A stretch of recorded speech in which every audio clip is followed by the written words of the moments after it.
કાલાદરા કિશોરી circle સુધીનો bridge લોકાર્પણ થઈ રહ્યો છે, શું કહેશો?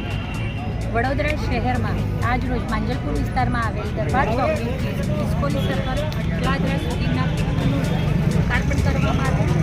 ફાટક મુક્ત ગુજરાત અભિયાન હેઠળ શહેરમાં વિવિધ બ્રિજોના નિર્માણ દ્વારા વડોદરા શહેરના નાગરિકોને જે ટ્રાફિકની સમસ્યાનો સામનો કરવો પડતો હતો તેમાં સરળતા રહે, માનવ કલાકો પણ બચે અને તેમની ઉર્જા તથા નાણાંનો વ્યય પણ અટકે, તો સાથે સાથે એક જગ્યાએથી બીજી જગ્યાએ પહોંચવામાં સરળતા રહે, સમય પણ બચે.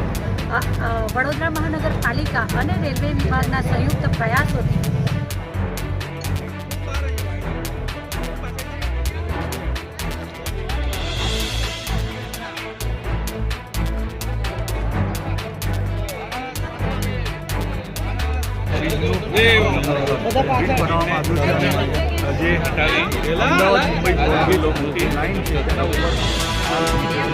हमारे शहर में आप सा कोई नहीं।